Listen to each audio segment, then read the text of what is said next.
Hi everybody, my name is Michelle. I'm from My Solution Training. I'm here talking with Craig. Craig, you may remember some time ago actually came and did a course with us. And the last time I interviewed him, the poor thing had only just come back from site and was pretty exhausted.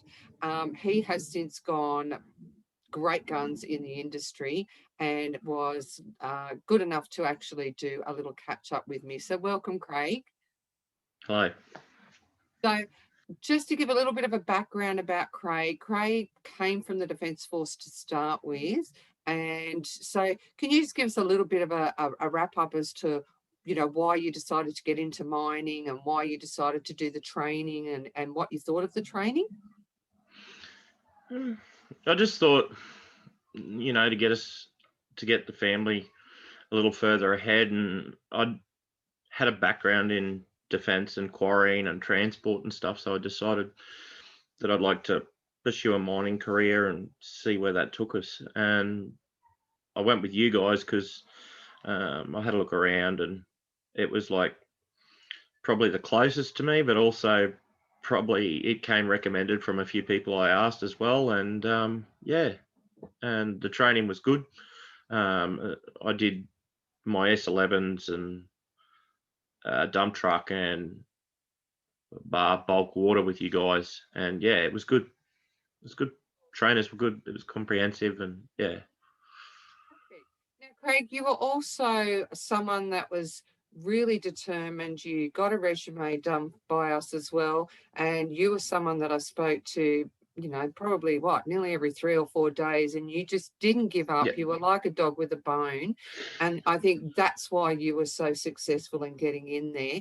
You were actually going through at the time of COVID as well, weren't you? And yeah, so that yeah. made it a lot more challenging.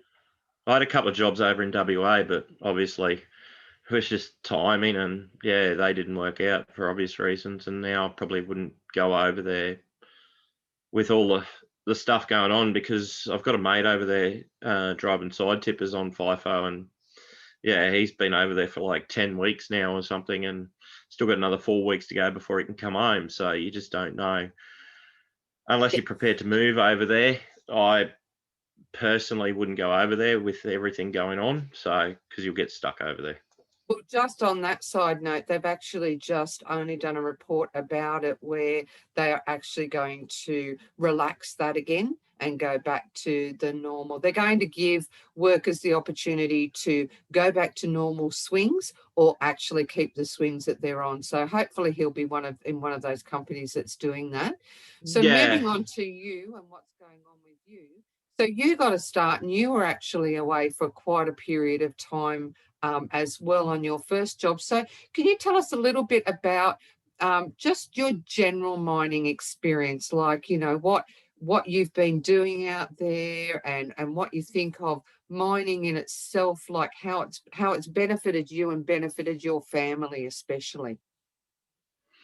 I think I started off like right out west. I took that job purely as a foot in the door, and it taught me a lot about what to look for and what not to look for, and yeah, and it was just the way the swings and everything were like that. Yeah, like probably the shortest time I was away from home was 5 weeks at a time, and the longest I was away was 14 weeks.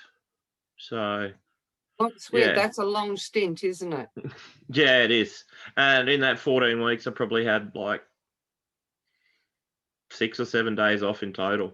So yeah, Which is actually, depending on the sites you go, that can be pretty unusual, because although I guess COVID's changed a lot of things for everything. So what have yeah. you We been? were only allowed to work 13, so 13 straight. So that's how it worked out. I had probably a day off every fortnight, really. So what machines have you been operating out in the mines? Moxies, dozers. I'm just about to go and get. Oh, next time I'm home, I'm going to get my scraper ticket so that we can have we got a scraper water card on site. That yeah. So Mm. And you've like after these few months, you've actually landed yourself a really cool job, haven't you? So tell us about like your hours that you're working and your swings that you're doing and how it relates and helps your family. I think now we went hard at the start, obviously, to sort of give that initial push to make some money and get a foot in the door. And now I sort of look at it like I can take my foot off the gas a little bit, I think, and sort of look at a more family friendly roster, I guess you could say. And like, because the hourly rate's probably the best I've ever been on. And 7 sort of suits us at the moment where we are in this point in life. And I don't think I'd go back to anything else really. Perfect. So just to explain to everyone, when Craig talks 7 and 7, he means he works 7 days and then gets 7 days off to spend with the family. So that's amazing. And you're now on day swings only too, aren't you? Yeah, Which day is even shift only. better. So yeah. Yeah, that's brilliant. So And have you found like the courses that you did with us and all the safety knowledge and that you had, did that help you when you were first starting out in the industry? I mean, I know you wouldn't have remembered everything that you did, but do you feel that it kind of gave you that little bit of a helping hand?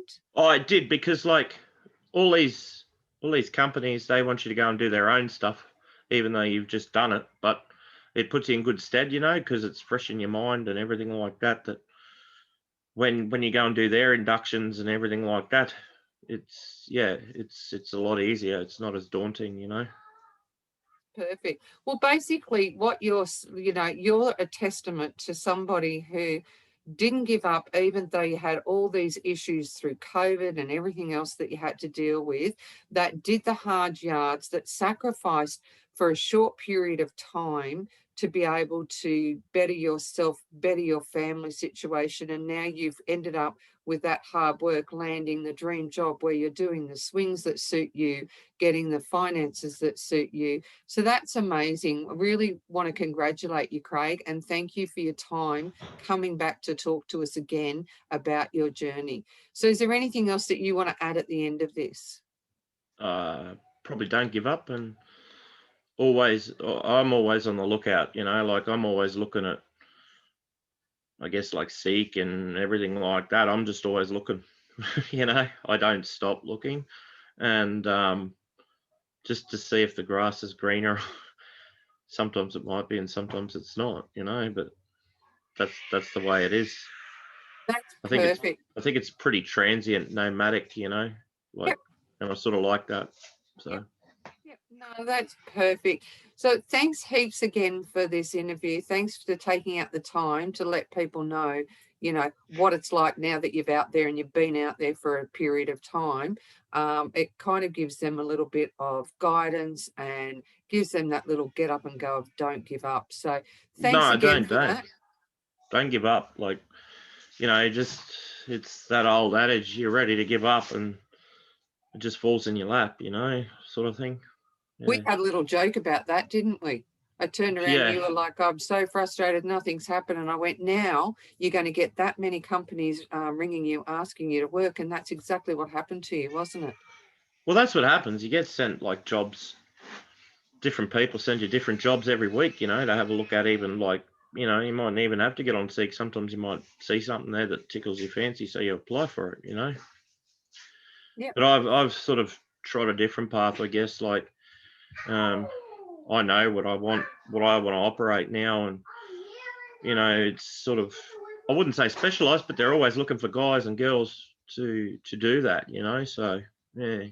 That's perfect. Well, look, thanks for taking the time again, Craig, and I hope to talk to you again in the future. Yeah, definitely. Thanks, Michelle. Okay, bye.